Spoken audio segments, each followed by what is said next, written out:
Salam saudara yang terkasih dalam Tuhan, Rabu tanggal 25 Maret 2026, kita kembali akan mendengar kebenaran firman Tuhan yang terambil dalam 1 Raja-Raja pasalnya yang ke-18 ayatnya ke-42 sampai ayatnya ke-45. Demikian firman Tuhan. Lalu Ahab pergi untuk makan dan minum, tetapi Elia naik ke puncak gunung Karmel. Lalu ia membungkuk ke tanah dengan mukanya di antara kedua lututnya. Setelah itu ia berkata kepada bujangnya, naiklah ke atas, lihatlah ke arah laut. Bujang itu naik ke atas, ia melihat dan berkata, tidak ada apa-apa, kata Elia. Pergilah sekali lagi. Demikianlah sampai 7 kali. Pada ke-7 kalinya berkatalah bujang itu, wah, awan kecil sebesar telapak tangan timbul dari laut. Lalu kata Elia, pergilah katakanlah kepada Ahab, pasang keretamu dan turunlah. Jangan sampai engkau terhalang oleh hujan. Maka dalam sekejap mata langit menjadi kelam oleh awan, badai, lalu turunlah hujan yang lebat. Ahab naik kereta lalu pergi ke Yezreel. Berbahagialah setiap orang yang mendengarkan firman Tuhan dan menghidupinya dalam kehidupannya sehari-hari. Dan renungan ini saya beri judul, doa yang efektif. Saudara yang terkasih, doa mengacu kepada komunikasi kita, beraneka segi di antara orang percaya dengan Tuhan. Kata doa dan berdoa adalah kegiatan yang diuraikan sebagai berseru kepada Allah, berseru kepada nama Tuhan, berseru dengan nyaring kepada Tuhan, mengangkat jiwa kepada Tuhan, mencari Tuhan, menghampiri tahta kasih karunia dengan keberanian dan mendekati Allah. Alkitab memberi alasan mengapa umat Allah harus berdoa. Pertama, orang percaya diperintahkan untuk berdoa, mencari Allah dengan tekun dan tabah, dengan ketekunan dan semangat yang kuat. Dalam Kolose 4 ayat 2, tetap waspada terhadap banyak hal. Iblis berusaha mencoba menyebabkan kita mengabaikan yang namanya doa dan mengalihkan perhatian umat saat berdoa.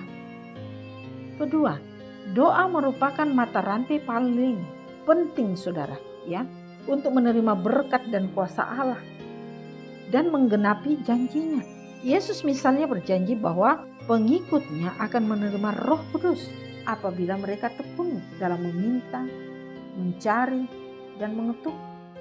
Yesus menginginkan agar para pengikutnya bersatu dalam doa terus-menerus dengan kuasa Roh Kudus. Paulus seringkali memohon bantuan doa bagi dirinya karena Paulus sadar tanpa doa pelayanannya tidak akan berhasil. Yakobus menyatakan hal yang jelas bahwa kesembuhan jasmani dapat dialami atas doa yang lahir dari iman.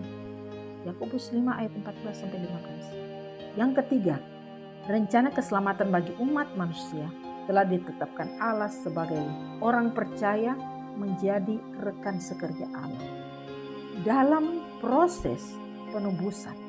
Dalam arti ada banyak hal tidak tercapai dalam kerajaan Allah tanpa doa orang percaya. Misalnya saudara, Allah mengirimkan pekerja-pekerja penuai panen Injil.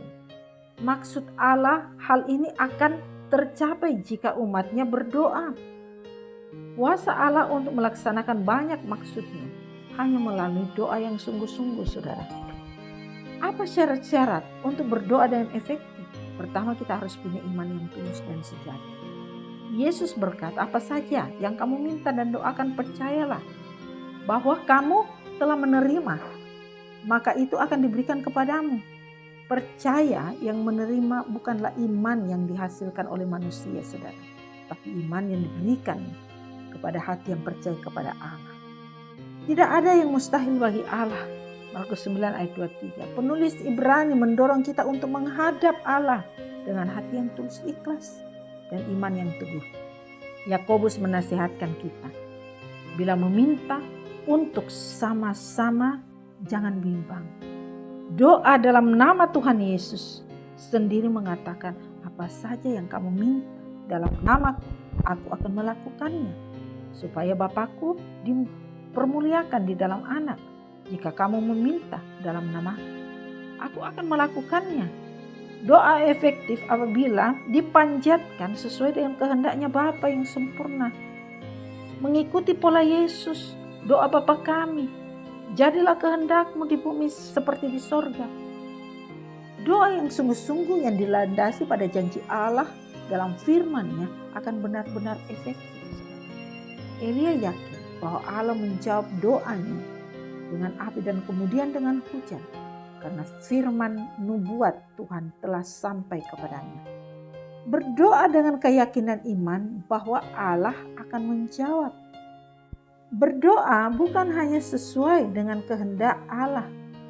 Kita harus berada dalam kehendak Allah jika mengharapkan Dia mendengar dan menanggapi doa kita. Allah akan memberikan jikalau kita mencari dahulu kerajaan Allah dan kebenarannya. Menaati perintah Allah, mengasihi dan menyenangkan hatinya merupakan syarat mutlak untuk menerima jawaban atas doa-doa kita. Yakobus menulis bahwa doa orang benar sangat besar kuasanya. Artinya baik orang yang dibenarkan karena imannya kepada Yesus maupun yang hidupnya benar, takut dan taat kepada Allah. Seperti Nabi Elia. Doa Musa efektif karena ketaatannya dalam hubungan dengan Tuhan dan kesetiaannya. Pemazmur mengatakan jikalau ada niat jahat dalam hati, Tuhan tidak akan mendengar doa. Sikap macam beginilah yang menjadi alasan utama Tuhan tidak mendengar doa orang Israel yang menyembah berhala dan jahat.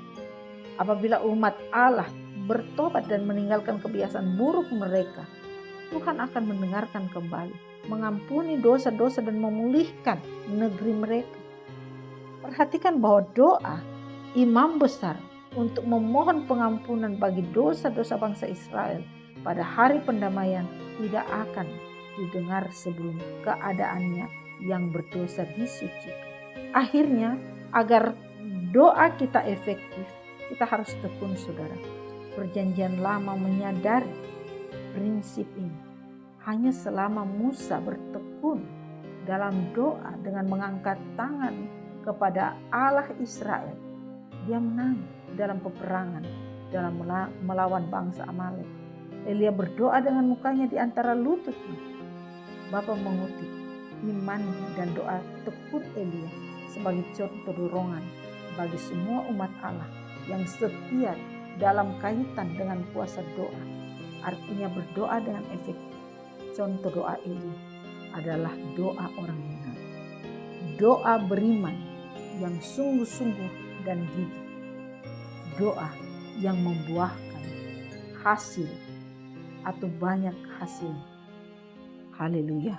Amin.